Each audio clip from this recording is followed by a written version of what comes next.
नमस्कार दोस्तों, स्वागत है आपका टॉप ट्रेंडिंग जीके में।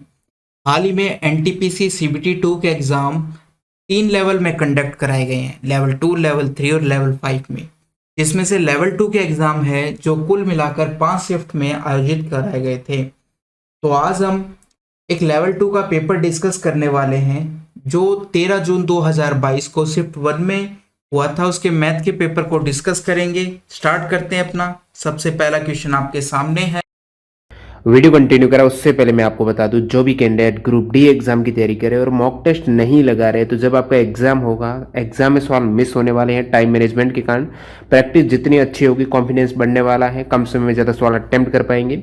अभी टेक्स्ट बुक पर मॉक टेस्ट के लिए यदि आप मॉक टेस्ट सीरीज ज्वाइन करना चाहते हैं तो विन विन वीकेंड ऑफर चल रहा है, जिसमें आपको 12 के बजाय 18 मंथ टेक्स्ट बुक पास की वैलिडिटी मिल रही है। और टीटीजी के कूपन कोड यूज करने पर यहाँ पर एक्स्ट्रा 40 रुपये का और डिस्काउंट मिल जाएगा। साथ ही साथ यदि आप अमेजन पे वैलेट से पेमेंट करते हो तो यहाँ पर 50 रुपये का और कैशबैक मिलने वाला। तो इस डील को जरूर ग्रैब करना। लिंक डिस्क्रिप्शन बॉक्स में है। टीटीजी के कूपन कोड से एक्स्ट्रा डिस्काउंट ले लेना। सेम एग्जाम पैटर्न और डैशबोर्ड पर आधारित यहाँ पर मॉक टेस्ट रहते हैं। लेटेस्ट पैटर्न को ध्यान में रखते हुए यहाँ पर ग्रुप डी और एनटीपीसी के नए मॉक टेस्ट ऐड किए गए हैं, लेवल अप करते हुए, वो भी आप प्रैक्टिस कर सकते हो। तो चलो यहाँ पर कंटिन्यू कर लेते हैं, देख लेते हैं इन सभी मैथ्स के क्वेश्चन का क्या एग्जैक्ट सॉल्यूशन है। क्वेश्चन नंबर 1, सम बहुभुज के प्रत्येक आंतरिक कोण का माप 168 दे रखा है, तो उसमें भुजाओं की संख्या बतानी है, कुल मिलाकर कितनी थी। हम जानते हैं कि आंतरिक कोण और बाह्य कोण दोनों को मिलाकर उनका योग कितना होता है, 180 डिग्री होता है। इसमें से यदि आप आंतरिक कोण को घटा दोगे तो बाह्य कोण का माप आ जाएगा, कितना आ जाएगा, 12 डिग्री आ जाएगा। तो नंबर ऑफ भुजाओं के लिए 360 बटे बाह्य कोण कितना दे रखा है, 12। क्योंकि जो बाह्य कोण है उनका योग हमेशा 360 होता है, ये हमें पता है। तो हमने क्या किया कि एक बाह्य कोण का माप निकाल लिया और उसको कुल टोटल से भाग दे दिया, तो नंबर ऑफ भुजाएं आ जाएगी। तो 12 का भाग दोगे तो 30 आ जाएगा इस प्रकार से। तो हमारे पास नंबर ऑफ भुजाएं कितनी आ गई है, 30। ऑप्शन नंबर कौन सा हो जाएगा, ऑप्शन नंबर 3 हो जाएगा। सवाल नंबर 8 की बात करते हैं। ए और बी ऐसी संख्याएं हैं कि ए बी से 40% बड़ी है, फिर ए में 20% की कमी की जाती है और बी में 38% की वृद्धि की जाती है। तो ए और बी के कुल मान में कितनी वृद्धि हुई ये बताना है। सबसे पहले कह रहा है कि ए और बी दो संख्याएं हैं। अब ए कितना परसेंट बड़ा है बी से, 40%। तो यदि मैं इसको 100 मानता हूं तो ये 140 हो जाएगा। अब ए में 20% की कमी की जाती है तो 10% ए का 14 हो जाता है। ये कि कुल मिलाकर 140 है, 100%। तो 10% कितना हो गया, 14। 20% कितना हो जाएगा, 28। तो 28 कम करोगे आप, कितना आ जाएगा, 112। और बी में 38% बढ़ाना है तो ये आपका 138 हो जाएगा। तो अब कहा गया कि ए और बी के कुल मान में कितने परसेंट की वृद्धि हुई। तो पहले कितना था, कुल मान इनका 240 था। अब इनका कुल मान कितना हो गया है, 250 हो गया है। तो वृद्धि कुल में कितनी हो गई है, 10 की हो गई है। 10 की वृद्धि 240 में परसेंटेज के लिए 100 से मल्टीप्लाई करोगे, 0 से 0 कट गया, भाग दोगे तो 4 सही 4 बटे 24 आ जाएगा। इतना परसेंट आ गया। थोड़ा सा और सरल करोगे तो 4 सही 1 बटे 6% आ जाएगा। ये आपका ऑप्शन नंबर 3 हो जाएगा। इस प्रकार से क्वेश्चन नंबर 10, यदि n मान x1 x2 xn इस प्रकार से दे रखे हैं आपको, प्रत्येक में से यदि 12 घटाया जाता है तो जो बचा हुआ योग है उनका वो आपके पास 92 रहता है। अब यदि सभी संख्याओं को जोड़ा और प्रत्येक में से यदि 8 घटाया गया था तो कुल मिलाकर कितना योग आया आपके पास, 208 आया। तो हमें पूछा गया है कि जो n मान है उनका माध्य कितना है ये बताना है। तो हम ऐसा करते हैं कि प्रत्येक संख्या हमें दी हुई नहीं है, हम सबको बराबर बराबर मान लेते हैं और वो सब किसके बराबर है, माध्य के बराबर। यानी कि माध्य हमारा x बार होता है, तो हम इसी को सबके बराबर मान लेते हैं कि सारी संख्याएं हमारी बराबर बराबर है। वो किसके बराबर है, माध्य के बराबर है। ठीक है, ओके। सबसे पहली चीज अब हमें क्या करना है, सबसे पहले आपको देखो यहाँ पर 12 कम किया है, यहाँ पर प्रत्येक संख्या में से 8 कम किया है। इनको घटा दो, घटाने पर कितना बचेगा आपके पास, 4 बचेगा। और इधर 208 और 92 इन दोनों को घटा दो, घटाने पर कितना बचेगा, 116 बचेगा। तो एक की वैल्यू कितनी आ जाएगी आपके पास, 116 बटे 4, ये आपका 29 आ जाएगा। तो हमारे पास जो नंबर ऑफ संख्या है वो ये 29 हो गई है। तो नंबर ऑफ संख्या इस प्रकार से निकालनी है हमें। तो कितनी आ गई, 29 आ गई है। अब देखो घटाने के बाद में उनका योगफल कितना है 92। हमने कहा सब संख्याएं बराबर है, तो 92 को 29 संख्याओं में यदि आप बांटते हो तो 29 का भाग दोगे तो सबसे पहले 3 बार जाएगा 87, उसके बाद में 5 बच जाएगा, वापस से लगभग 1 बार जाएगा, इस प्रकार से। तो लगभग इतना आ चुका है। ये कब था? जब प्रत्येक संख्या में से 12 घटाया गया था, तब 3 पॉइंट बना रहा था। तो 12 वापस जोड़ दो उसके अंदर, तो प्रत्येक संख्या कितनी हो गई है 15.1। और वो संख्या किसके बराबर थी? प्रत्येक संख्या बराबर थी और वही माध्य के बराबर थी, तो 15.1 के आसपास आ गया। कहां पर है ऑप्शन? Option number 1। अब आप सोच रहे होंगे कि मैंने इनको डायरेक्ट कैसे घटा दिया, तो देखो हम थोड़ा सा बेसिक से बात करते हैं। आपको करना एग्जाम में इस प्रकार से, हम थोड़ा बेसिक से बात करते हैं कि प्रत्येक संख्या को हमने क्या मान लिया कि मान लिया प्रत्येक संख्या हमारी x है, नंबर ऑफ संख्याएं n है, ठीक है, प्रत्येक x है, तो टोटल कितना हो जाएगा nx हो जाएगा। यानी कि पहले nx था, प्रत्येक संख्या में से यदि 12 घटाया गया है, टोटल n संख्याओं में से कितना घटाया गया होगा 12 इंटू n, तो इतना घटा दिया गया होगा, फिर कितना बचा 92 बचा। इसी प्रकार से nx में से प्रत्येक में से यदि 8 घटाया गया संख्या में से, ठीक है, तो कितना बचा योग 208 बचा।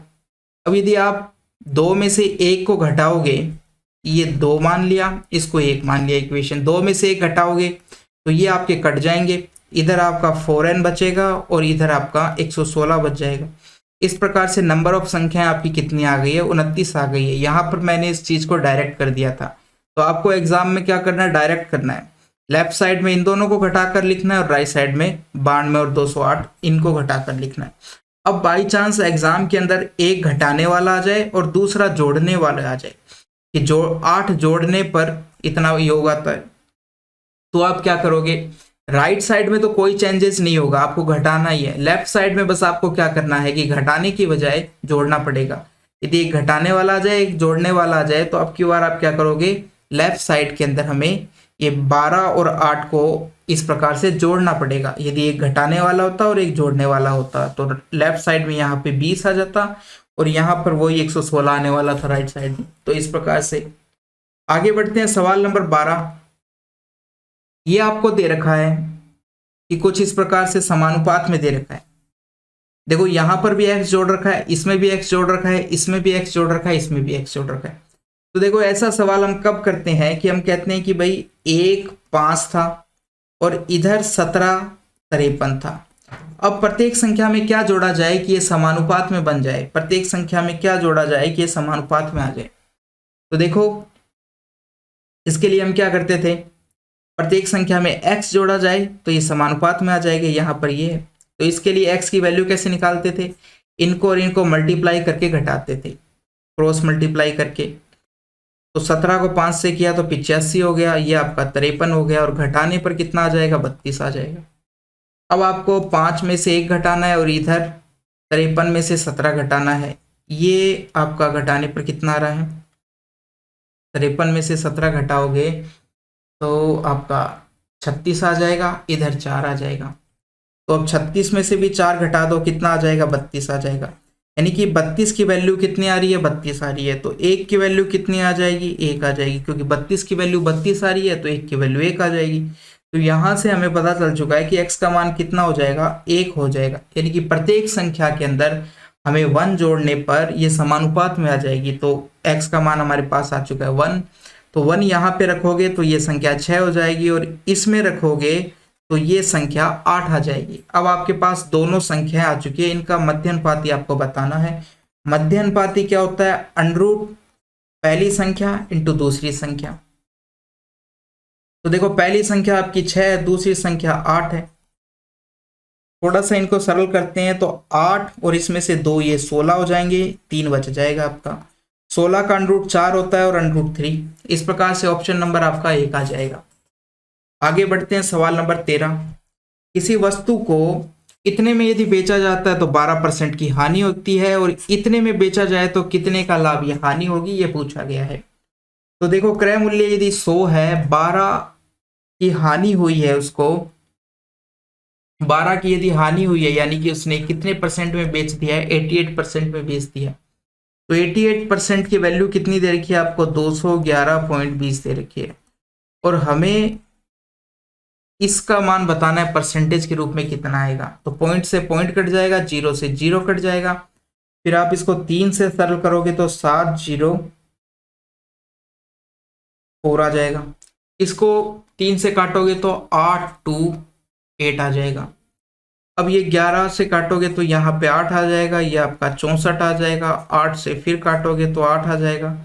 अब इसमें आपको 8 का भाग देना है तो 8 एकम 8, फिर भाग नहीं जाएगा। उसके बाद में ये कितनी बार गया, 8 तिया 24, 4 बचा 5 बार, इतना आ गया। 103.5% विक्रय मूल्य आ गया है, नया विक्रय मूल्य। तो देखो 100 आपका क्रय मूल्य होता है, विक्रय मूल्य कितना आ गया है, 103.5% आ गया है। तो लाभ हुआ है या हानि हुई है, क्योंकि ज्यादा आया विक्रय मूल्य इसलिए लाभ हुआ है। कितना ज्यादा आया, 3.5%। तो 3.5% का हमें क्या हो गया है, लाभ हो गया है। कहां पर है, ऑप्शन नंबर 4 के अंदर दे रखा है लाभ 3.5%। तो ऑप्शन नंबर 4 राइट आंसर। आगे बढ़े, क्वेश्चन नंबर 24। एक कार्य का 66 सही 2/3%। 66 सही 2/3 का मतलब कितना है कि कुल मिलाकर यदि 3 भाग है तो उसने उसमें से 2 भाग कंप्लीट कर दिया है। 66 सही 2/3% का मतलब ये है कि कुल मिलाकर यदि 3 काम था तो उसने 2 भाग काम कंप्लीट कर दिया है। तो 2 काम कितने दिन में उसने कंप्लीट किया है, 2 काम हम कहेंगे कि 8 दिन में यदि उसने कंप्लीट किया है तो 3 काम कंप्लीट करने में उसको कितना दिन लगेगा, 12 दिन लगेगा। ठीक है, 2 काम कंप्लीट करने में उसको 8 दिन लगा है, 1 काम कंप्लीट करने में 4 दिन लगेगा, 3 काम कंप्लीट करने में 12 दिन लगेगा।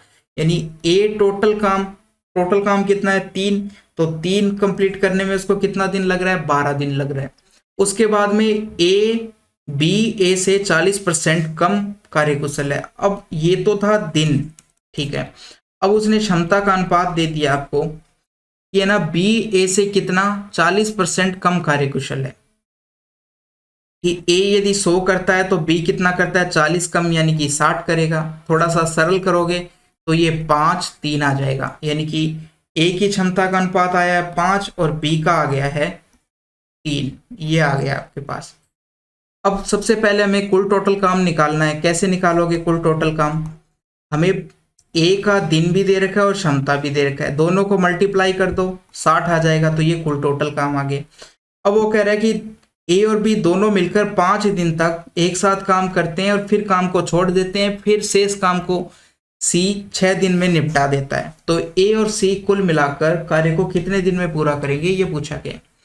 अब देखो ए और बी एक दिन में कितना काम कर देंगे कुल मिलाकर, ये ए 5 करता है, बी 3 करता है, तो दोनों मिलाकर ए और बी का कुल टोटल काम निकालते हैं।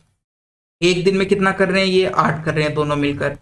5 दिन करेंगे तो कितना कर देंगे, कुल टोटल 40 यूनिट बना देंगे। टोटल काम 60 था, 40 इन्होंने कर दिया तो कितना बचा, 20 काम बच गया। तो रिमेनिंग वर्क कितना बच गया, 20 बच गया। अब 20 को कौन कर रहा है, सी कर रहा है। तो 20 काम को सी कितने दिन में कर रहा है, 6 दिन में कर रहा है। तो एक दिन में कितना करेगा, एक दिन में हो जाएगा 20/6। थोड़ा सा सरल कर लेते हैं, जितना कटता है 10/3। तो ए की क्षमता आ गई है, क्षमता क्या होती है, एक दिन का काम, और सी की क्षमता कितनी आ गई है, तो हम कहेंगे 10/3 आ गई है। जो एक दिन का काम है वही क्षमता है, तो 10/3 आ गई है सी की क्षमता। अब कह रहे हैं कि ए और सी यदि दोनों मिलकर करते तो पूरे काम को कंप्लीट कितने दिन में कर देते। तो ए और सी मिलकर यदि काम करते तो टोटल काम था 60, और इन दोनों की इफिशिएंसी का योग यदि आप देखो, ये 5 करता है और ये 10/3 करता है।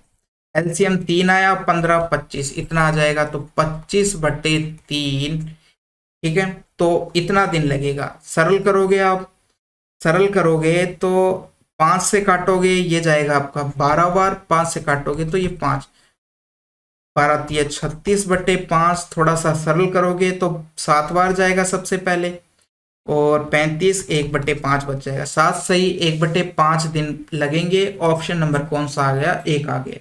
थोड़ा सा सवाल बड़ा था। आगे बढ़ते हैं, क्वेश्चन नंबर 25। 25 में देखा जाए, देखो यदि मैं इसको ए मानूं, इसको बी मानूं, तो यहाँ a² हो गया, क्योंकि 5.2 दो बार आए हैं। इसी प्रकार ये बी स्क्वायर हो जाएगा, तो ऊपर तो ए स्क्वायर माइनस बी स्क्वायर हो चुका है। अब देखो ए स्क्वायर माइनस बी स्क्वायर को हम यदि ओपन करते हैं तो क्या लिखते हैं, ए प्लस बी होता है एक तो, और एक ए माइनस बी होता है। तो देखो 5.2 और 2.7 जुड़ेंगे एक बार, तो जोड़ने पे कितना आ जाएगा, ये आपका जोड़ने पे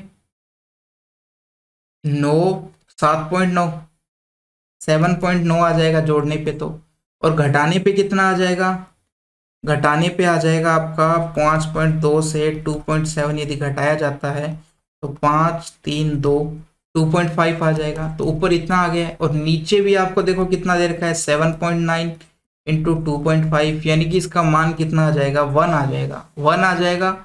या फिर आंसर में जिस प्रकार से दे रखा है तो 1.0 भी लिख सकते हैं हम। तो ऑप्शन नंबर आपका कितना हो जाएगा, ऑप्शन नंबर 1 हो जाएगा। सवाल नंबर 29, 2 मीटर त्रिज्या वाला एक कुआं है, गहराई उसकी 16.8 मीटर गहरा खोदा गया है वो। इसमें से निकाली गई मिट्टी को कुएं के चारों ओर बिछाया गया है समान रूप से, और इस प्रकार से जो मिट्टी की ऊंचाई आती है बाहर वो 48 सेंटीमीटर हो जाती है। तो आपको तटबंध की चौड़ाई बतानी है, यानी कि जो मिट्टी चारों मेर बिछाई गई है उसकी चौड़ाई बतानी है। थोड़ा सा डायग्राम बना लेते हैं कि मान लिया कि ये हमारा कुआं था, ठीक है, इसकी त्रिज्या कितनी दे रखी है, 2 दे रखी है। अब मिट्टी को इसके चारों मेर बिछाया गया है, यदि कुछ नहीं दे रखा है तो हम मानेंगे उसने चारों मेर कहा है तो हम उसको वर्त ही मान लेंगे कि वर्त में बिछा दिया गया है। बाहर की तरफ इस प्रकार से चारों मेर वर्त में बिछा दिया गया है। अब देखो इस प्रकार से उसने कहा है कि तटबंध की चौड़ाई बतानी है हमें, तो चौड़ाई कितनी हो जाएगी, इतनी चौड़ाई हो जाएगी, यहां से लेकर यहां तक की जो ये है इसको हम चौड़ाई कहेंगे। इसकी वैल्यू बतानी है आपकी। इसकी कैसे निकालोगे, अंदर की त्रिज्या और बाहर की त्रिज्या, यानी अंदर वाले क्षेत्रफल में से यदि हम बाहर वाला क्षेत्रफल घटा दें तो हमारे पास इसकी चौड़ाई आ जाएगी। तो सबसे पहले आपको क्या करना है, सबसे पहले तो आपको ये करना गया है कि जो मिट्टी खोदी गई है वही तो बाहर डाला गया है। तो मिट्टी खोद कर यदि बाहर डाला गया है तो हम कहेंगे कि आयतन जितनी मिट्टी का पहले था अंदर उतना ही आयतन बाहर है मिट्टी का। तो आयतन सबसे पहले हम बराबर कर देंगे। तो देखो हमारे पास 2 आकृति बन गई है। एक आकृति तो क्या है, ये वाली, इस प्रकार से एक तो कुआं क्या करेगा, एक बेलन की तरह काम करेगा, ठीक है, इसमें से मिट्टी निकाली गई है और बाद में उसको वापस से बिछाया गया है। लेकिन अब की बार जो बेलन बना है वो खोखला बेलन बन गया है इस प्रकार से, क्योंकि कुएं के बाहर बिछाया गया है। तो बीच वाले भाग में तो बीच ही नहीं है क्योंकि वहां पे तो कुआं था। तो पहले हमारे पास ये बेलन था, अब हमारे पास ये बेलन हो गया। दोनों का आयतन हमें सबसे पहले बराबर करना है। तो देखो ये कितना हो जाएगा, हम कहेंगे पाई आर स्क्वायर एच होता है। लेकिन अब की बार क्या है कि 2 बेलन है, बाहर वाले में से अंदर वाला हमें घटाना पड़ेगा। तो देखो पाई हाइट रह जाएगी एच, और जो रेडियस है वो बाहर वाले की यदि मैं R2 मानता हूं तो R2 का स्क्वायर और अंदर वाले की R1 का स्क्वायर, इस प्रकार से हो गए। बाहर वाले की R2 मान ली है, इसको हमने R से कह दिया, कैपिटल R से, और अंदर वाले की रेडियस को पहले वाली है जो, इसको स्मॉल r से दे रखा है। ये हो गया। तो पाई से तो देखो पाई कट जाएगा, h यहाँ पर भी अलग अलग है हमारा, ये नया h है इसको हम कैपिटल S से बना देते हैं। तो ये है हमारे पास। अब देखो कुएं की रेडियस दे रखी है उसने 2, तो ये हमारा 4 हो जाएगा। उसके बाद में हाइट दे रखी है 16.8 हो जाएगा। इसी प्रकार से बाद वाली हाइट दे रखी है मिट्टी की कितनी हुई है, 48। 48 ये सेंटीमीटर में हुई है। यदि इसको मीटर में चेंज करोगे तो आप कितने से भाग दोगे, 100 से भाग दे दोगे। ये हमने मीटर में चेंज कर दिया है इसको। अब इसके बाद में R2 हमको पता, R का कैपिटल R का पता नहीं है मान, लेकिन स्मॉल r का पता है। तो ये इसका वापस से स्क्वायर करोगे तो ये 4 आ जाएगा। अब देखो इसको सरल करते हैं, पॉइंट हटाया तो नीचे 10 आ जाएगा। 1 0 से तो देखो 1 0 कट गई, 4 से यदि इसको काटोगे तो ये 12 आ जाएगा, और 12 का भाग आप इसमें दोगे तो कितनी बार जाएगा, 12 एकम 12 जाएगा, और 12 चौक 48, तो ये 14 आ गया। ये 10 उधर जाएगा तो इधर आपके पास 140 आ गया है। आर स्क्वायर माइनस 4 इतना आ जाएगा। थोड़ा सा और सरल करें तो 144 बराबर आर स्क्वायर आ जाएगा। तो देखो यहाँ से हमें पता चल चुका है कि आर की वैल्यू कितनी हो सकती है। आर का मान यहाँ से कितना हो सकता है, हम कहेंगे कि आर की वैल्यू यहाँ से 12 हो जाएगी, क्योंकि आर स्क्वायर 144 है, इसका अंडरूट करोगे 144 का तो 12 आ जाएगा। तो आर की वैल्यू हमारे पास, कैपिटल आर की वैल्यू 12 आ चुकी है। अब देखो चित्र वापस से बना लेते हैं कि इस प्रकार से था और अंदर इस प्रकार से था। अंदर वाले की थोड़ा सा वापस से इस प्रकार से था, ठीक है। अंदर वाले की रेडियस कितनी थी, हम कहेंगे 2 थी। बाहर वाले की रेडियस कितनी आ गई है, 12 आ गई है। तो चौड़ाई यदि हमें निकालनी है तो बाहर वाले में से अंदर वाली त्रिज्या घटानी पड़ेगी। कितनी आ जाएगी चौड़ाई आपकी, 12 में से 2 घटाओगे तो 10 आ जाएगी। तो चौड़ाई कितनी हो जाएगी, मैं लिख देता हूं।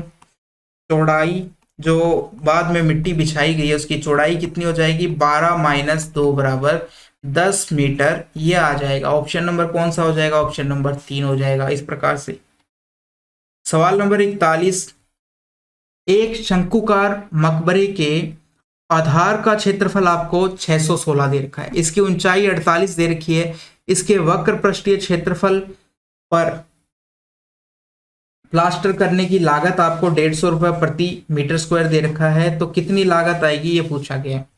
अब देखो सबसे पहले मेरे को क्षेत्रफल दिखा, इस प्रकार से शंकु दे रखा है उसने, और आधार जो है एक वर्त बन रहा है, और वर्त का क्षेत्रफल आपको 616 दे रखा है। जैसे ही मैंने 616 दिखा मुझे तुरंत पता चल गया कि रेडियस कितनी हो जाएगी, इसकी 14 हो जाएगी। रेडियस 14 हो जाएगी, क्यों, क्योंकि मैंने टेबल याद कर रखी है क्या, कि देखो 7 44 154 होता है, ये आपकी रेडियस है, ये आपकी परिधि होती है, और ये आपका क्षेत्रफल होता है। इसी प्रकार से 14 88 616 हो जाएगा, 21 132 13 86 हो जाता है, ठीक है। इस प्रकार से चलता है। तो ये 616 था, तो यहाँ पर आपको 14 रखा है। अब देखो याद होने से क्या फायदा है, याद होने से ये फायदा है कि आपका टाइम बच जाएगा इतना। और इस एनटीपीसी वाले पेपर की मेन खासियत यही है कि जिसके पास टाइम बच रहा था, टाइम ही यहाँ पर कम पड़ रहा था, तो जिसके पास यदि वो सवाल को थोड़ा सा छोटा कर लेता है तो उसके पास टाइम बच गया। तो यहाँ से देखो आपको इतनी कैलकुलेशन नहीं करनी पड़ी। तो 616 से डायरेक्ट आपके पास रेडियस आ चुकी है 14। अब देखो रेडियस आ चुकी है मेरे पास कितनी, 14 आ चुकी है, और ऊंचाई आपके पास कितनी आ चुकी है, 48 आ चुकी है।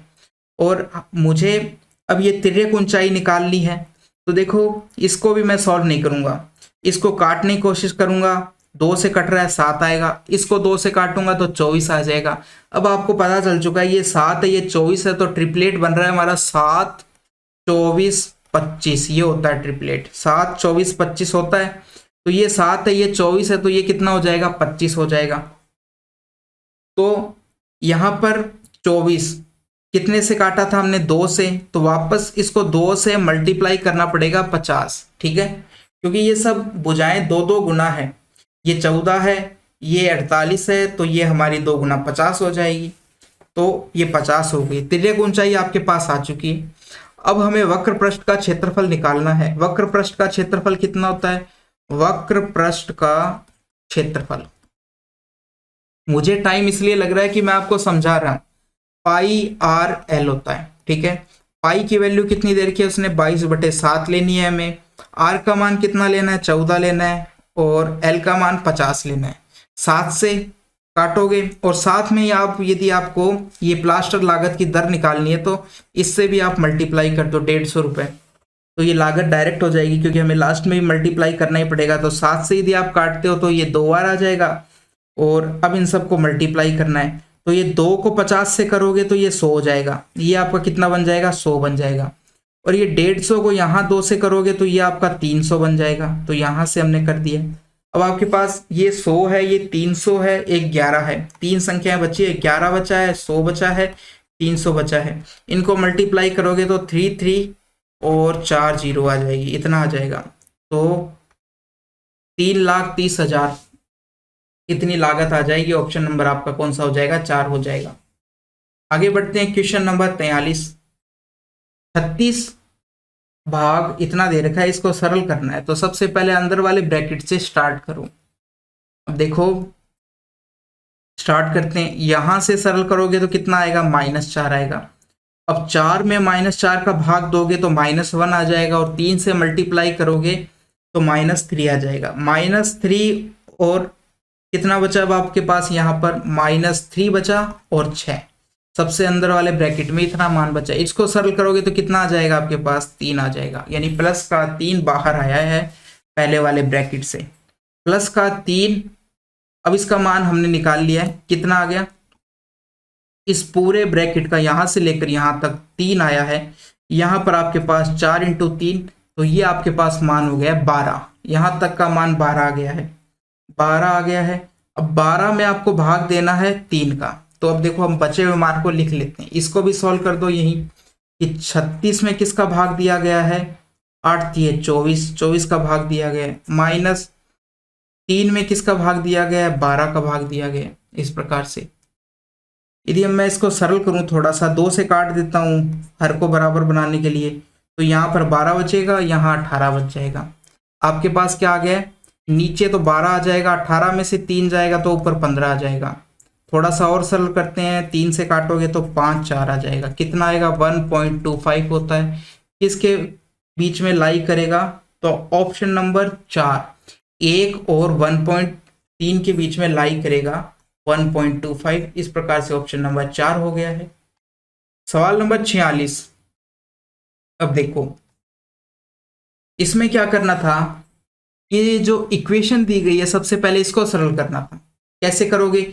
एक तो ये 1 को इधर रख लो, एक इसको इधर रख लो, और बाकी ये वाला जो पद है 6 वाला पद, इसको राइट साइड में ले जाओ। तो देखो करते हैं, x की पावर 4 -1, इसको उधर ले जाओगे तो 6x² हो जाएगा।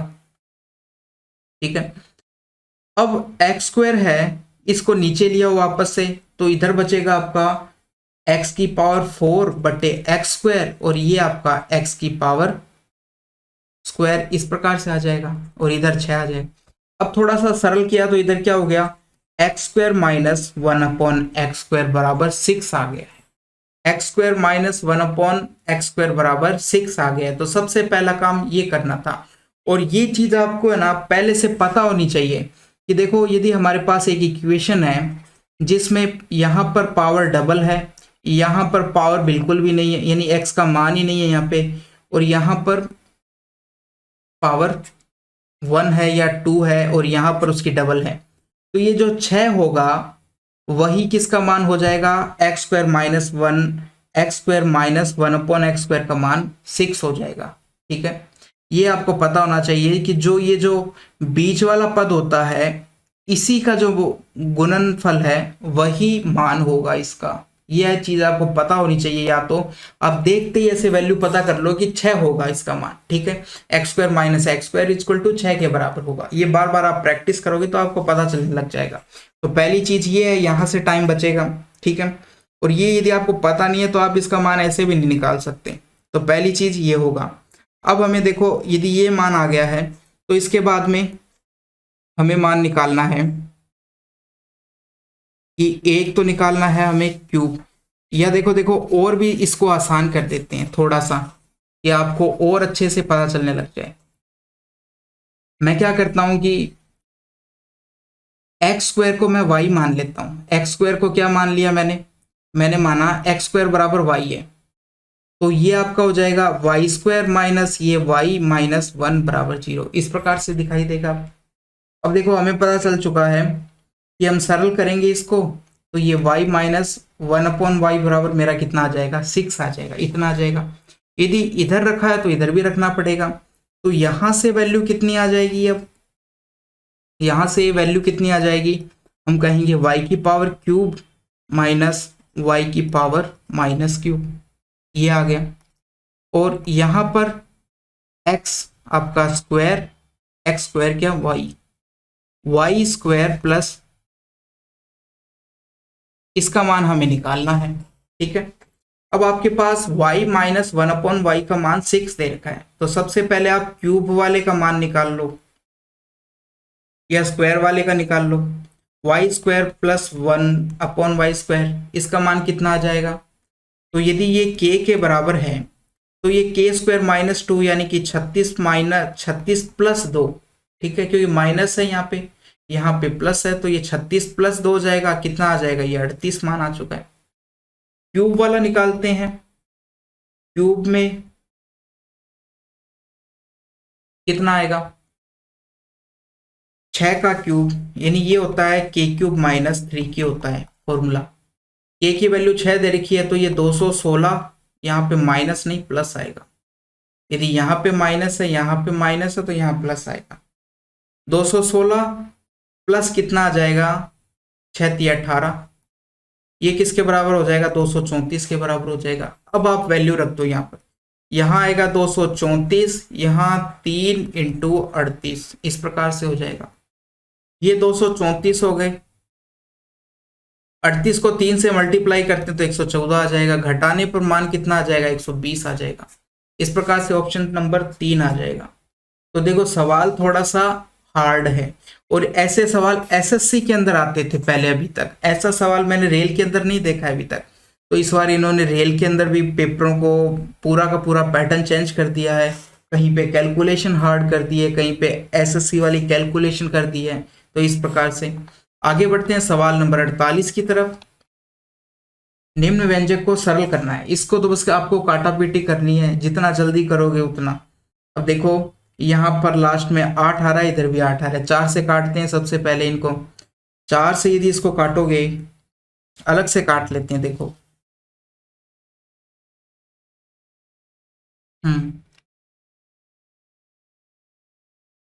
सबके सब देखो अंडरूट के अंदर है। तो हमने एक बार क्या किया कि अंडरूट नहीं किया है, सिंपल लिख लेते हैं सारी संख्याओं को इस प्रकार से, बाद में इनके अंडरूट लगा देंगे काटने के बाद में, क्योंकि सारी संख्याओं पे बराबर बराबर अंडरूट रहे तो हम उनको काट के बाद में भी लगा सकते हैं। अब देखो सबसे पहले आप इसको 4 से काटो, तो यदि 4 से काटते हो तो ये आपका आ जाएगा 4 एकम 4, 4 नीम 36, 4 दूनी इतना। इसको काटोगे तो 4 नीम 36 और 4 7 28, 4 दूनी इतना आ जाएगा। वापस से आप 4 से काट सकते हो। 4 से काटोगे तो 4 चौक 16, 4 8 32। इसको फिर से काटोगे 4 से, 4 दूनी 4 चौक 16 और 4 तिया 12, इतना आ जाएगा। अब इसको 3 से काटोगे तो ये आपका 16 आ जाएगा, इसको 3 से काटोगे तो ये 81 आ जाएगा। तो इनको सॉल्व किया तो इतना आ गया। अब ये 81 आ गया, थोड़ा सा इधर भी काट लेते हैं। इसको आप 3 से सॉल्व करोगे तो ये आ जाएगा 6 आ जाएगा, 3 6 18, 3 दूनी 3 5 है। इसको 3 से काटोगे तो 3 चौक 12, 400 आ गए। 25 से काटोगे तो ये 25 बार जाएगा, इसको 25 से काटोगे तो ये आपका 4 16 आ जाएगा। ये आ गया, ये 16 से 16 कट जाएगा, तो हमारे पास वैल्यू क्या बची? ऊपर 25 बचा, नीचे 81 बना। अब आप वापस से अनरूट कर दो, एक अनरूट और पूरे का फिर अनरूट। ठीक है, इस प्रकार से कर दिया हमने।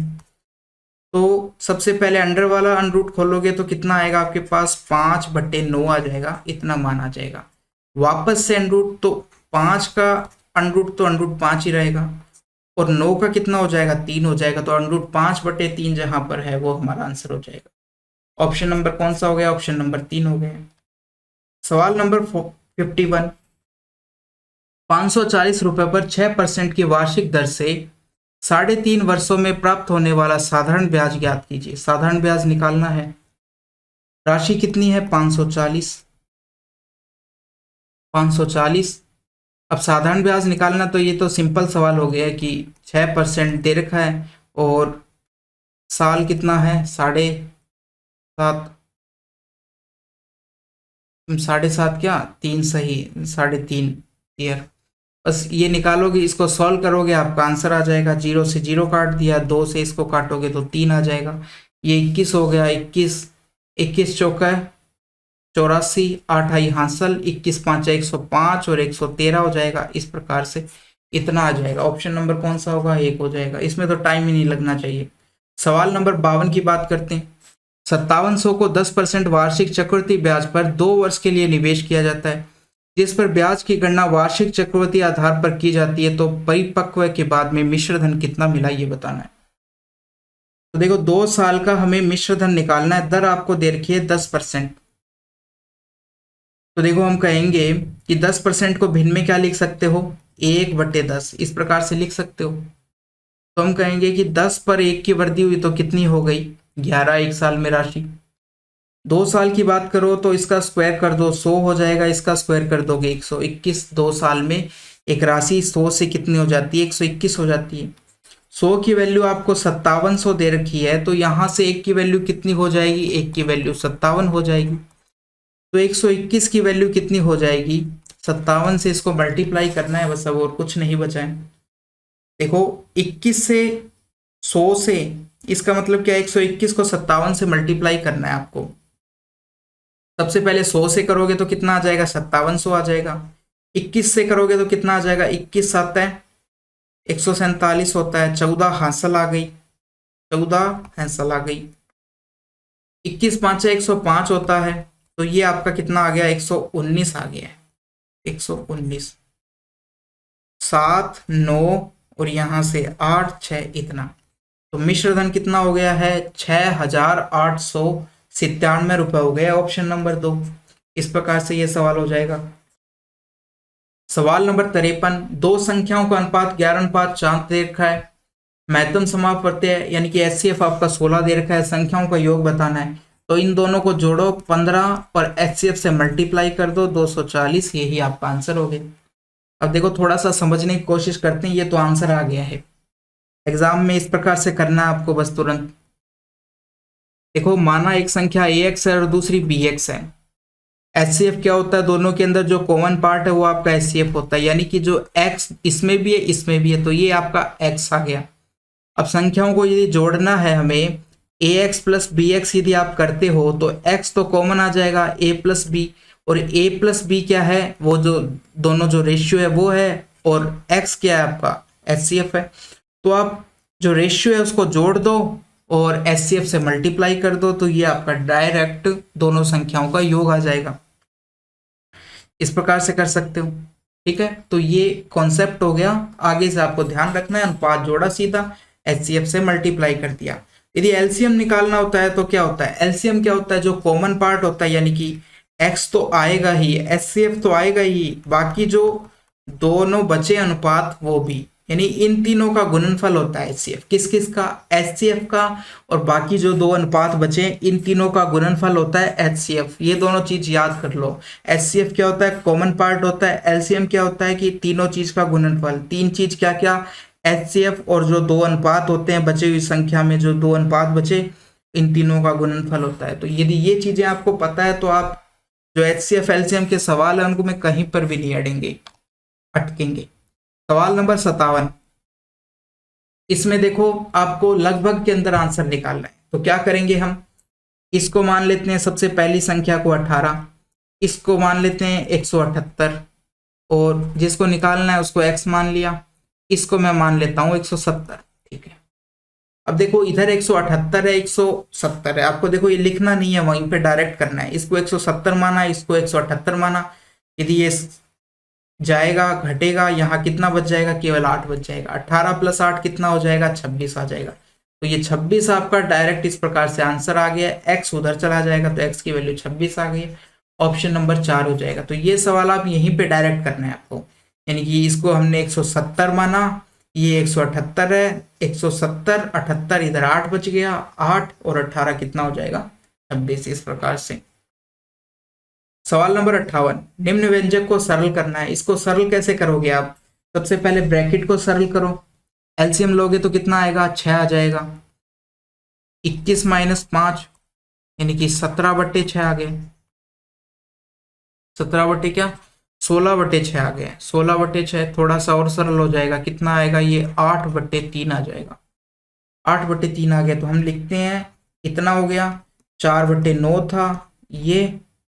भाग के साइन को यदि मल्टीप्लिकेशन के साइन में पहले भाग के रहने दो, 8/3 आ गया। अब भाग के साइन को यदि आप मल्टीप्लिकेशन के साइन में चेंज करते हो तो संख्याएं उल्टी हो जाएगी जो बाद में आने वाली है। ये इससे कटेगा 2 बार, इसी प्रकार ये इससे 3 बार कट जाएगा। तो आपके पास क्या आया, 2/3 आ गया और दूसरा 1/6 आ गया। एलसीएम लोगे तो 6 आ जाएगा। यहाँ पे 4 + 1 5/6 आ जाएगा। ऑप्शन नंबर कौन सा हो जाएगा, ऑप्शन नंबर 4 हो जाएगा। सवाल नंबर 59। 59 में आपको देखो कल्पित माध्य बराबर ए की वैल्यू इतनी दे रखी है, ए की वैल्यू इतनी दे रखी है, एक फॉर्मूला दे रखा है और हमें एफ आई क्या है, बारंबारता है, एक ये दे रखा है। अब देखो सबसे पहले फॉर्मूले की बात करते हैं। फॉर्मूले में देखो क्या दे रखा है, डी आई बराबर एक्स आई माइनस ए, इस प्रकार से दे रखा है, इस प्रकार से दे रखा है। अब देखो एक्स आई को मैं इधर ले आता हूं या इधर ले आया और डी आई में से ए चला जाएगा। ये हो सकता है कि ए को मैं उधर लेके चला गया तो डी आई माइनस ए हो गया और इधर एक्स आई बच गया, तो ये आ जाएगा हमारा कि एक्स आई बराबर डी आई माइनस ए, इस प्रकार से। कहीं पे गलती हो गई है, देखो थोड़ा सा हमने गलत कर दिया है। एक्स आई बराबर कितना आ जाएगा, ऐसा करने पे ये ए उधर जाएगा तो डी आई प्लस ए हो जाएगा, या हम ऐसे लिख दें ए प्लस डी आई हो जाएगा, इतना आ जाएगा। एक्स आई बराबर ही हो जाएगा। उसने कहा है कि हमें समांतर माध्य निकालना है। समांतर माध्य क्या होता है, एक्स आई तो क्या है कि हमारी जितनी भी वैल्यू है उनको हम एक्स आई से दर्शाते हैं। आई की जगह पहली वैल्यू, दूसरी वैल्यू, तीसरी वैल्यू। तो समांतर माध्य कितना हो जाएगा, या एक्स बार हो जाएगा। कल्पित माध्य ए का ए रहता है और डी आई की जगह यहाँ पर क्या होता है कि यहाँ पे sigma F I D I हो जाता है और नीचे सिग्मा एफ आई ये होता है। यानी कि डी का मतलब डिफरेंस और डिफरेंस का माध्य, एक तरीके से कहने का मतलब। इसको हम इससे भी तरीके से भी दर्शा सकते हैं कि जो डी आई डी की बार भी कह सकते हैं। तो ये वाला वैल्यू हमें निकालनी है, हमारे पास माध्य आ जाएगा। तो ए देखो कल्पित माध्य आपको दे रखा है, फॉर्मूला भी थोड़ा बहुत आपको दे रखा था, यदि उससे भी हम कर सकते थे, अंदाजा लगा सकते थे, मगर उतना टाइम नहीं होता है वहां पे। तो ए की वैल्यू क्या है, 142 हो गई है। Sigma F I D I की वैल्यू आपको कितनी दे रखी है, 130.5 दे रखी है और नीचे सिग्मा एफ आई की वैल्यू हमें कितनी दे रखी है, 90 दे रखी है। तो यहां से हम एक्स बार की वैल्यू निकाल सकते हैं। एक्स बार अब कितना आ जाएगा, पहले तो आप इसको सॉल्व करो। पॉइंट हटाया तो नीचे 0 आ गई। 9 का भाग यदि आप इसमें दोगे, ये तो 142 का 42, 9 का भाग दोगे तो कितनी बार जाएगा, एक बार जाएगा सबसे पहले, फिर आपका 4 बार जाएगा, 4 बार नहीं, 50 आया तो 5 45, फिर आपका 5 और यहाँ पे कितना बचा है, आपका 5 बचा है क्या, तो 55, ये आपका 6 बार चला जाएगा। ठीक है, कुछ इतना बार जाएगा। अब 2 के बाद में पॉइंट लग जाएगा तो 1.56 आ जाएगा आपका। ये आप यदि इसके अंदर जोड़ते हो तो 143.56 इतना आ जाएगा, 143.56। गलती हो रही है कहीं पे, देखो फिर से भाग देना पड़ेगा। यहाँ पे कितना था, नीचे 90 था, 90 था ना, ठीक है, सरल करते हैं। ये तो 142 है, एक इसका भाग दोगे, पॉइंट हटाओगे तो नीचे 0 आ जाएगी। 9 का भाग दोगे तो सबसे पहले एक बार जाएगा, यहां से बचा 4 और 0, कितनी बार जाएगा, 4 बार चला जाएगा। 4 × 36,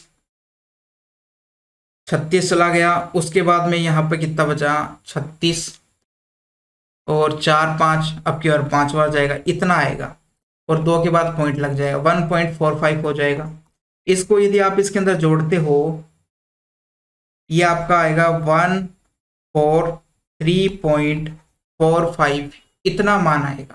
तो 143.45 मान आएगा, 143.45 ना कि 95।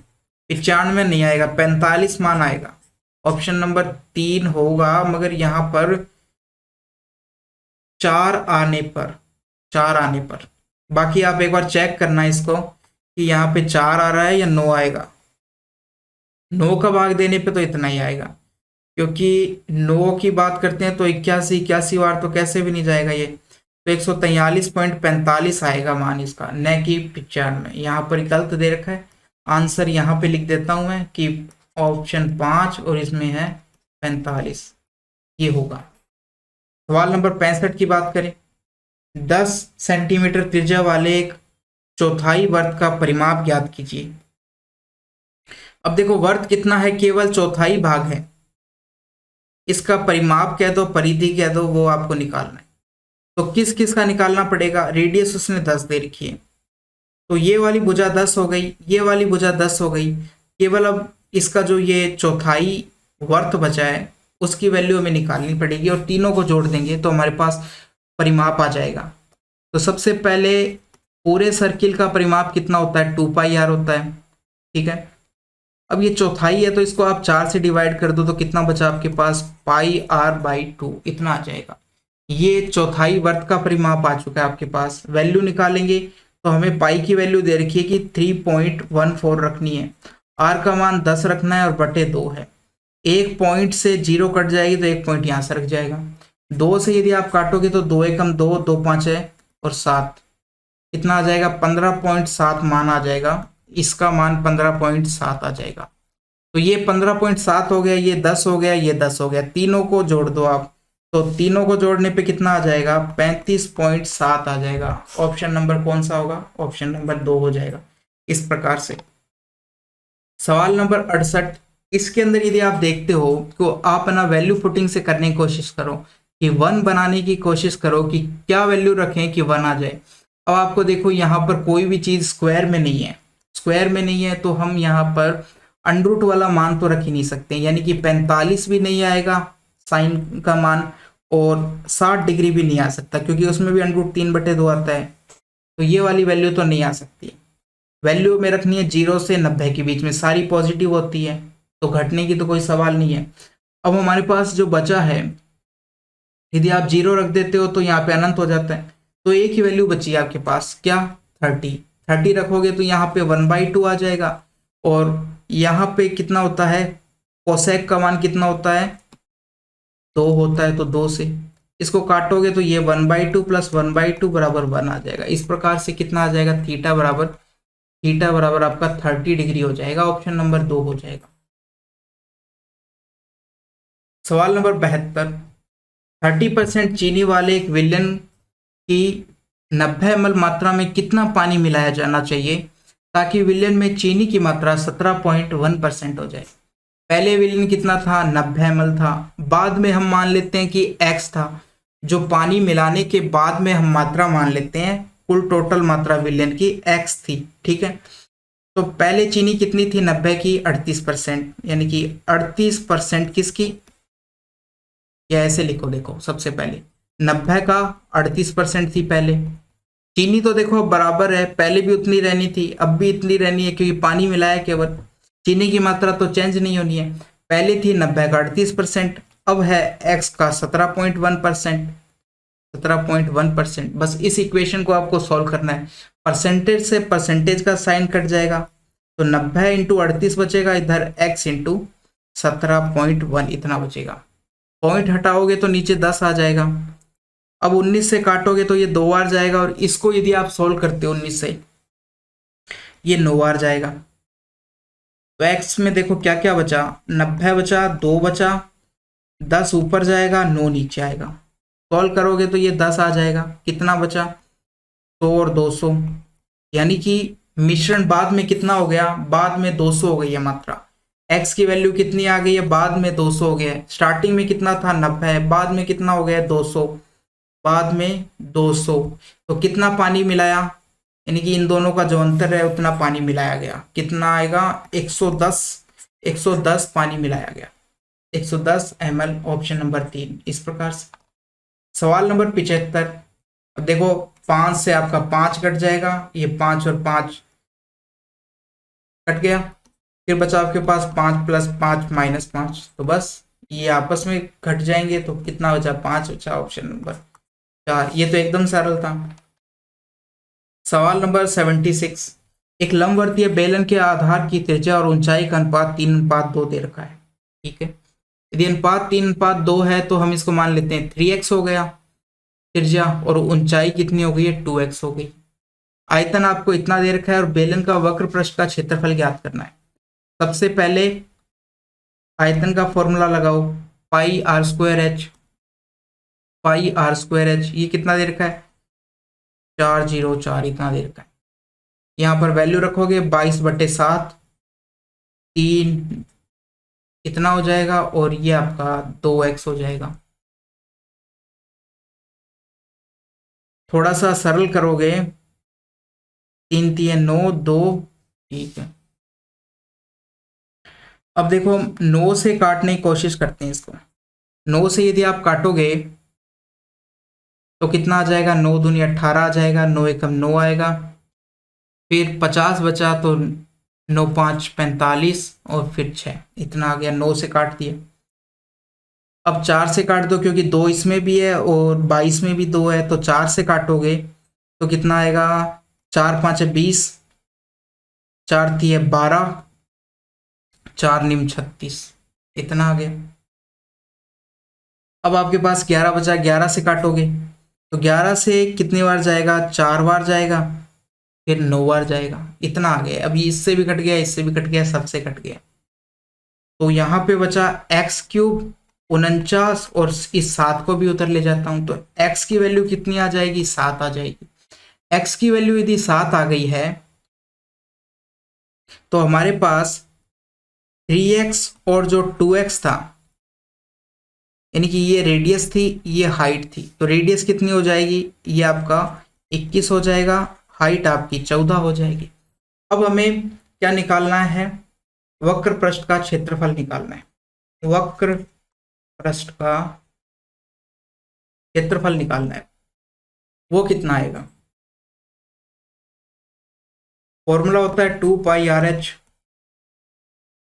2πRh वैल्यू रखोगे 2 × 22/7, R की वैल्यू कितनी है? 21 है, H की वैल्यू कितनी है? 14 है। इसको काटोगे तो ये 3 आ जाएगा। अब आपको इनको सरल करना है बस, और कुछ नहीं है। तो देखो 2 इसमें से भी 2 ले लेते हैं, 22 में से भी, तो 2 और 2 4, 4 3 12, 12 को 14 से मल्टीप्लाई करोगे तो इधर तो एक तो 11 बच गया, और 12 को यदि 14 से मल्टीप्लाई करोगे तो 13 के स्क्वायर में से आप डायरेक्ट 1 घटाकर भी निकाल सकते हो। 13 का स्क्वायर 169, माइनस करोगे 1, 168, इतना आ जाएगा। देखो मैंने क्या किया, देखो जैसे 12 और 14 दे रखा है, इन दोनों को मल्टीप्लाई करना है। जहां पर अंतर केवल 2 का अंतर होता है, तो इनके बीच में जो संख्या होती है आप उसका स्क्वायर कर दो, 169 आएगा, -1 कर दो, ये इन दोनों के गुणनफल के बराबर ही आएगा, 168। तो इस प्रकार से आप कर सकते हो जहां पर अंतर आपको 2 का मिले। तो ये यहाँ से कितना आ जाएगा? 11 से यदि आप मल्टीप्लाई करते हो तो 8 आ जाएगा। ये 14, 1 आई हासिल, 7 और 1 8, 8 और 1 18, 48 आ जाएगा। ऑप्शन नंबर कौन सा हो जाएगा? ऑप्शन नंबर आपका 2 हो जाएगा। सवाल नंबर 78।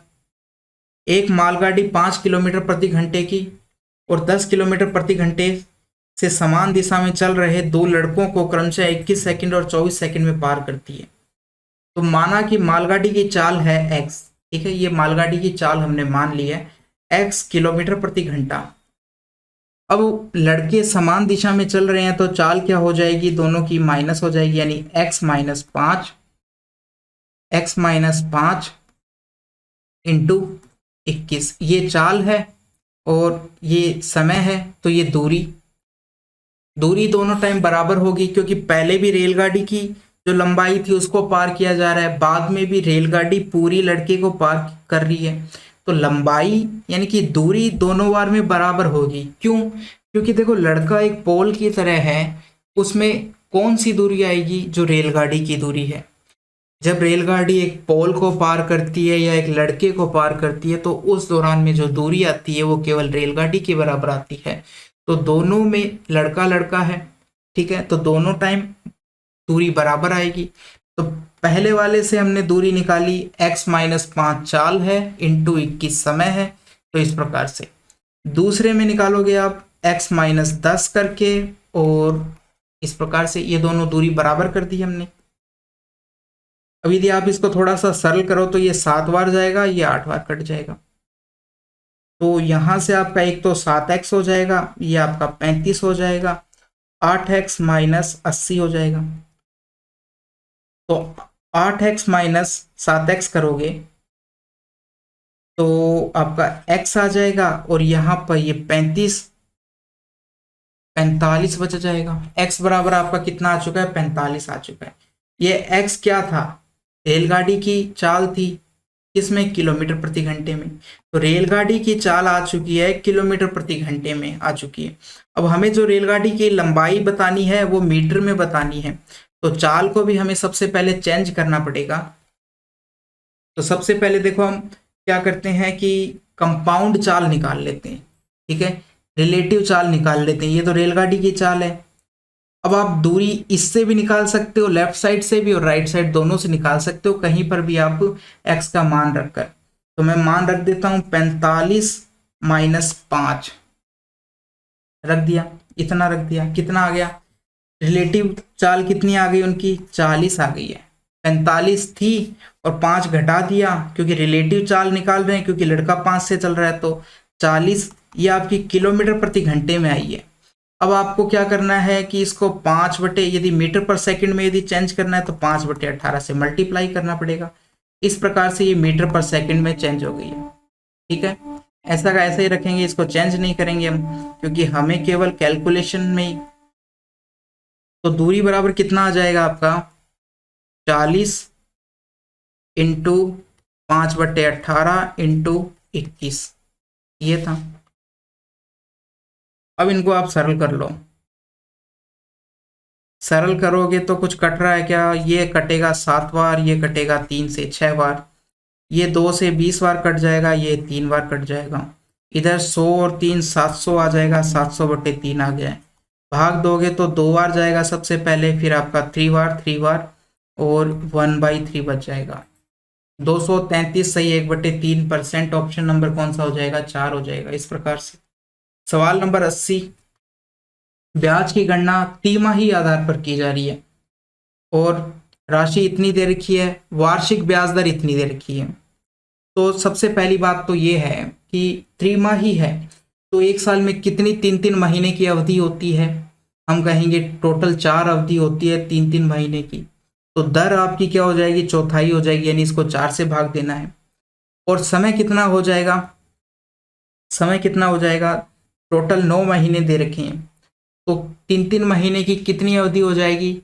1 से लेके 3 महीने तक पहली अवधि, फिर 4 से लेकर 6 महीने तक दूसरी अवधि, 7 से लेकर 9 महीने तक तीसरी अवधि। तो 3-3 महीने की टोटल 3 अवधि हो जाएगी। तो समय तो हो गया 3 अवधि, दर कितनी हो गई है? 4 का भाग दोगे तो 4% दर आ जाएगी।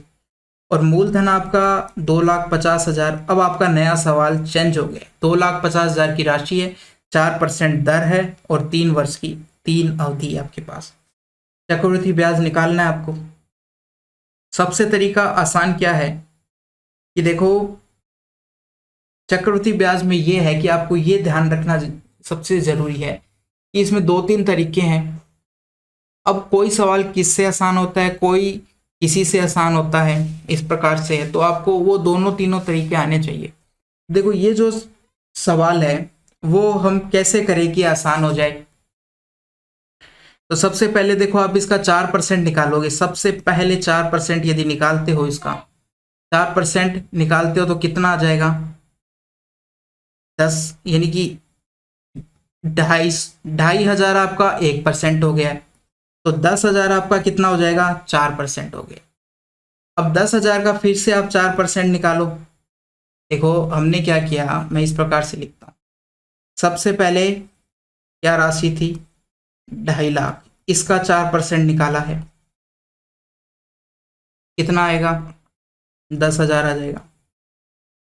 फिर 10,000 का वापस से 4% निकालोगे तो ये कितना आ जाएगा, 1% हो गया, पीछे से 2 जीरो हटा दो, 100 हो गया 1%, तो 4% कितना हो जाएगा, 400 हो जाएगा। ये आपका 400 आ गया। फिर इसका वापस से आपको कितना आया, 400, 400 का वापस से आपको 4% निकालना है, ये कितना आएगा, 1% 4 हो गया है, और 4% कितना हो जाएगा, 16 आ जाएगा। कितना आ गया। अब पहले वाले को आपको 3 से मल्टीप्लाई करना है, दूसरे को 3 से मल्टीप्लाई करना है, और लास्ट वाले को 1 से मल्टीप्लाई करना है। तो यहाँ आ जाएगा आपका 30,000, यहाँ आ जाएगा आपका 12,000, 1200, और ये आपका 16 आ जाएगा। तो कुल मिलाकर कितनी राशि आई, यहाँ पर 16, यहाँ पर 12, यहाँ पर 3, 3, 12, 16, इतना आ गया। ये आपको कहाँ पर देखने को मिल रहा है, 31,216, ऑप्शन नंबर 4 में। तो इस प्रकार से सबसे आसान तरीका होगा। तो ये 3 साल के ब्याज के निकालने का तरीका है। सवाल नंबर 84, 84 में क्या दे रखा है आपको, इस प्रकार से व्यंजक दे रखा है, इनका मान बताना है, हमें सरल करके बताना है इसको कितना आएगा। सबसे पहले प्लस प्लस वालों को आप जोड़ लो, कितना हो जाएगा, 6, और ये आपका 65, 665 हो जाएगा। और माइनस माइनस वालों को जोड़ लो, माइनस माइनस वालों को यदि जोड़ते हो तो 4 आ जाएगा। और 80 में यदि आप 15 जोड़ते हो तो 95 हो जाता है, यानी 4.95 आ जाएगा ये। अब इनको घटाना है आपको, घटाना है तो देखो 6.65 था और 4.95 था, घटाओगे 0 बचेगा, 7 बचेगा, 1.70 आ रहा है, 1.70 आ रहा है। कौन सा ऑप्शन है, ऑप्शन नंबर 3। इस प्रकार से सवाल नंबर 88, एक सर्कस 2 अलग अलग शो, एक शेर वाला और दूसरा हाथी वाला चलाता है। हाथी वाला शो 80 मिनट चलता है, शेर वाला 120 मिनट चलता है। दोनों 6 PM पे स्टार्ट हुए, तो वापस कब एक साथ शुरू होंगे। ये 80 मिनट चलता है, ये 120 मिनट चलता है। आप दोनों का एलसीएम निकाल दो, कितना आएगा, 240 आएगा। 240 मिनट बाद वो फिर से एक साथ चलेंगे, ठीक है। वो 80 पे चल रहा है हाथी का शो, शेर वाला 120 मिनट की, 120 मिनट, फिर 120 मिनट बाद, फिर 120 मिनट बाद। तो दोनों एक साथ वापस से कब शुरू होंगे, 240 मिनट के बाद में। तो एक 240 मिनट है, आवर में चेंज करोगे तो 60 का इसके अंदर भाग दे दोगे, कितना आ जाएगा, 4 घंटे आ जाएगा। पहले 6 PM पे स्टार्ट हुआ था, 4 इसके अंदर यदि आप जोड़ देते हो तो कितना आ जाएगा, ये 10 PM आपका आ जाएगा, 10 PM। तो 10 PM पे वापस से स्टार्ट होगा, ऑप्शन नंबर 4। सवाल नंबर 89, माध्यिका बतानी है। तो सबसे पहले आप संख्याएं गिनो, 3 और 6, 9, 12, 15, टोटल 15 संख्या है। तो 15 संख्या है, विषम संख्याओं में जो बीच वाली एक संख्या होती है वो आपकी माध्यिका होती है। तो बीच में, सबसे बीच में कितने नंबर संख्या आएगी, 8वीं जो संख्या है। टोटल 15 संख्याएं हैं, तो जो 8वीं संख्या है वो सबसे बीच में होगी। तो 8वीं संख्या निकालनी है हमें, ठीक है। 8वीं संख्या गिनते हैं।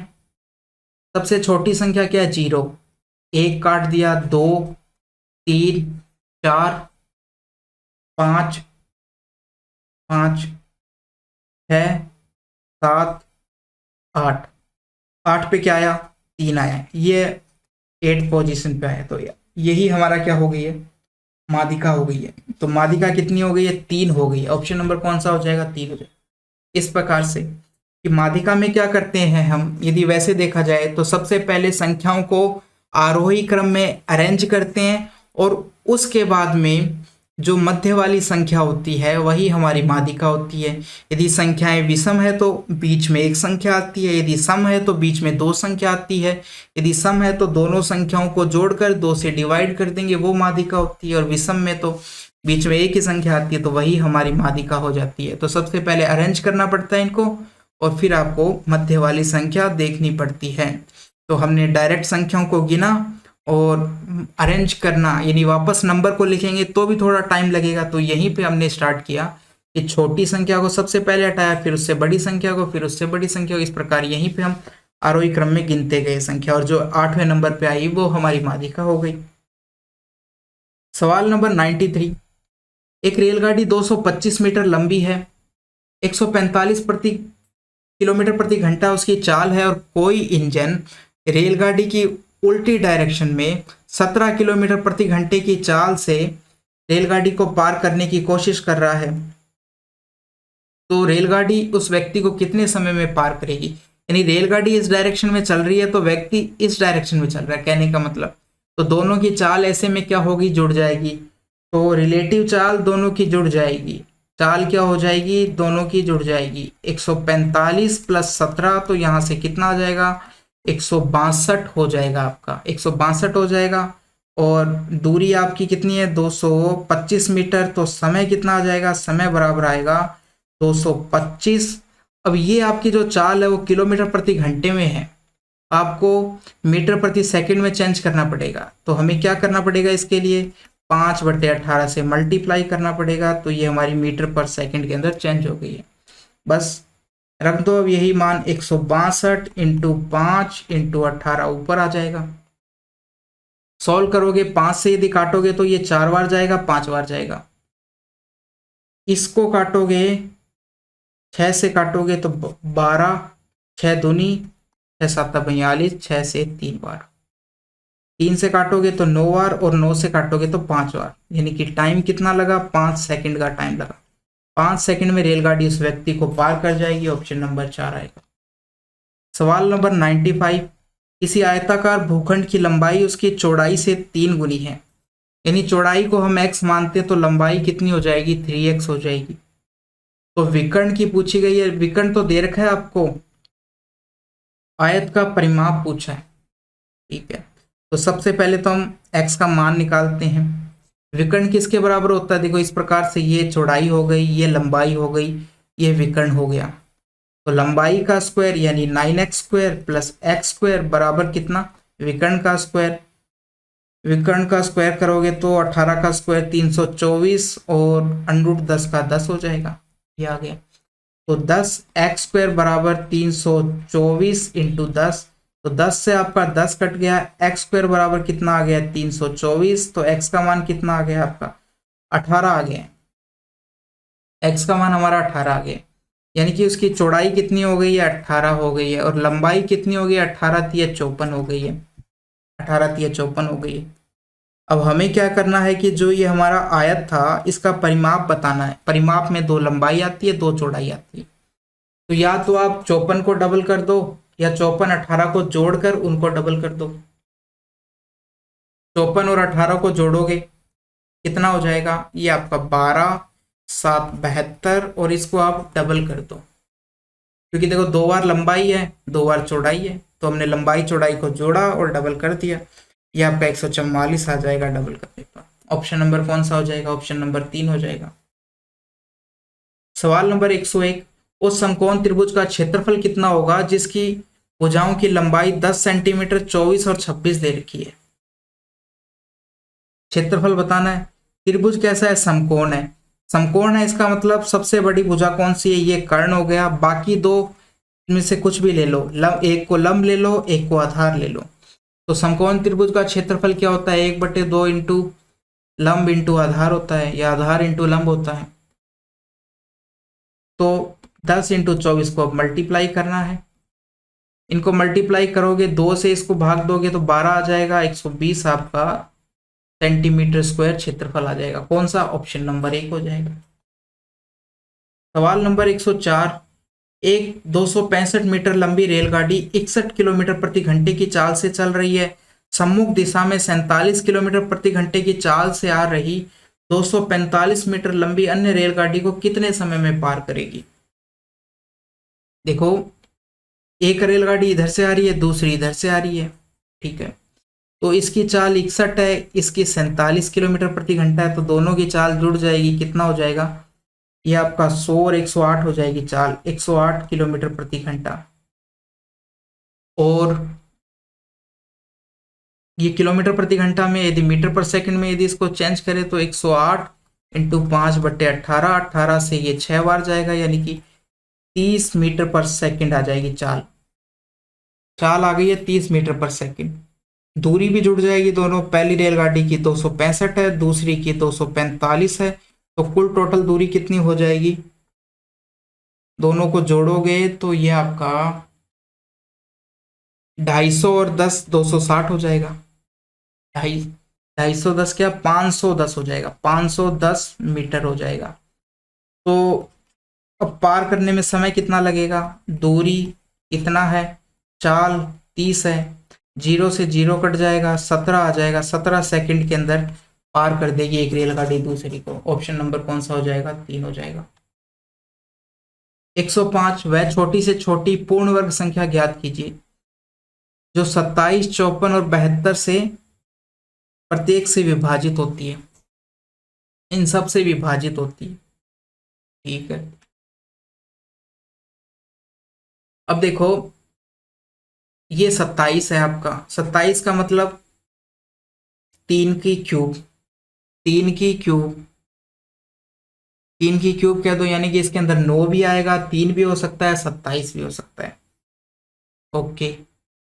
54 में क्या आता है, 54 का मतलब है एक तो 9 होता है और आपका एक 5 होता है, तो 5 और आ गया, 9 तो पहले ही। और यहां से देखें जाए तो 8 और 9,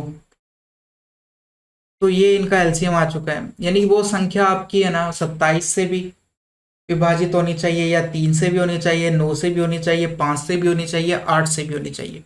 8 का मतलब सम संख्या होनी चाहिए। सबसे पहले तो ये देखो आप सम संख्या कौन सी है कौन सी नहीं है, ये नहीं है और ये नहीं है, ठीक है।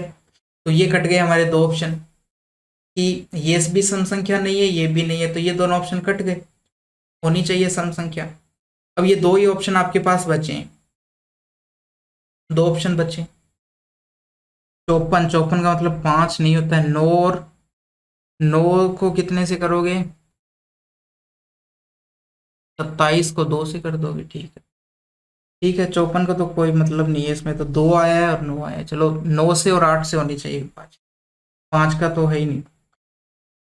अब देखो, अब हमें देखना है कि देखा जाए कि 3 से कौन विभाजित होगी, 3 से देख लो या 9 से देख लो, डायरेक्ट ही 9 से देखते हैं, चलो। अब देखो 2 और 5 7 हो जाएगा, 7 और 6 कितना हो जाता है, 13 हो जाता है, तो 13 में ना तो 3 का भाग जाता है और ना 9 का जाता है, ये ऑप्शन भी आपका कट गया। अब इन संख्याओं का योग करो, 1 और 2 3 हो गया, 3 3 में भाग जाता है, 9 में जाता है, 6 में भी जाता है, तो इन सब के अंकों का योग करोगे उसमें भी जाएगा, तो इसके अंदर आपका 8 का भी जाएगा, 3 का भी जाएगा, और वैसे भी हमारे पास एक ही संख्या बची है, बाकी 3 तो कट गई, तो ऑप्शन नंबर 4 हो जाएगा। सवाल नंबर 110, 15 व्यक्ति एक कार्य को 12 दिन में पूरा कर सकता है, तो कितने व्यक्ति उस कार्य को 20 दिन में पूरा कर देंगे। तो 15 व्यक्ति 12 दिन में कंप्लीट कर सकते हैं, तो 20 दिन में कितने कर देंगे, इसको सॉल्व कर लो आप। 5 से काटोगे तो 3 बार जाएगा, 4 बार जाएगा, 4 से काटोगे तो 3, यानी कि 9 व्यक्ति उसको कंप्लीट कर देंगे, ऑप्शन नंबर आपका 1 आ जाएगा। सवाल नंबर 113, एक्स वस्तुओं का विक्रय मूल्य 32 वस्तुओं के क्रय मूल्य के बराबर है, यानी एक्स वस्तुओं का एसपी 32 वस्तुओं के सीपी के बराबर है, यानी कि कॉस्ट प्राइस के बराबर है। क्रय मूल्य एसपी को, विक्रय मूल्य को एसपी से दिखाया है, क्रय मूल्य को सीपी से दिखाया है, तो ये बराबर है। तो यहां से हमारे पास क्या आएगा, एसपी और सीपी का रेशियो आ जाएगा। सीपी कितना हो गया आपका, एक्स हो गया, और एसपी आपका कितना हो गया है, 32, इस रेशियो में आ गए, इस रेशियो में आ गए। लाभ कितना परसेंट हो रहा है, 28% का हो रहा है उनको, ठीक है, 28% का लाभ हो रहा है। तो देखो लाभ यदि 28% का हो रहा है, तो क्रय मूल्य 100, 28 का लाभ हो रहा है, तो विक्रय मूल्य कितना हो जाएगा, 128 हो जाएगा। तो हम कह सकते हैं 100/128 के बराबर हो जाएगा ये, क्योंकि ये आपका सीपी होगा और ये आपका एसपी होगा, ठीक है। तो ये आपका बराबर हो गए। अब आपको इन दोनों को सरल करना है, काटने की कोशिश करें तो सबसे पहले 32 से ही काट देते हैं इसको। 32 से कितनी बार जाएगा, ये 4 बार चला जाएगा आपका, तो x का मान कितना आ गया है, 25 आ गया, 25 आ गया। ऑप्शन नंबर कौन सा हो गया, ऑप्शन नंबर 2 हो गया।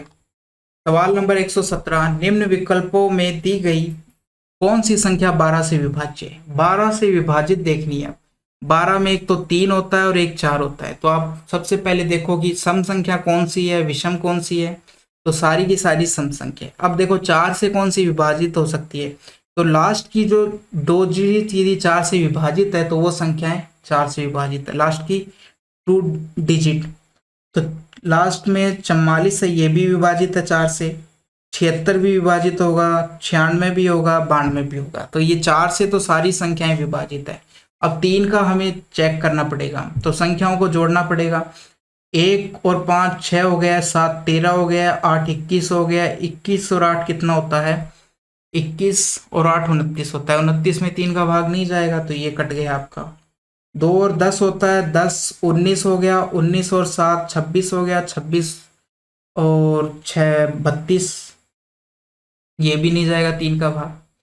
5 हो गया, 5 और 6 11 हो गया, 8 18 हो गया, 18 ये 9 है, ये 6 है, इन तीनों में जाता है, तो इसके अंदर 3 का भाग जाएगा। तो ये ऑप्शन नंबर इस प्रकार से 3 आ गया।